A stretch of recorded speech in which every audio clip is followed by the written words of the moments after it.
In today's video, I want to show you guys how you can allocate more memory to specific programs. Okay, for the first step, we go into the search bar and here we look for the task manager. And for the steps, it is important that you have started the program or the game before we do this. This is really important and you have to do the steps after every single restart of the game. Okay, so we click on task manager and here we look for the program.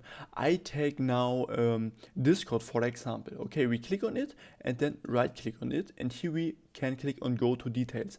If this is great, no problem, we click on the arrow on the left and here we select one of the tasks. So click right click on it and here then we can go to details.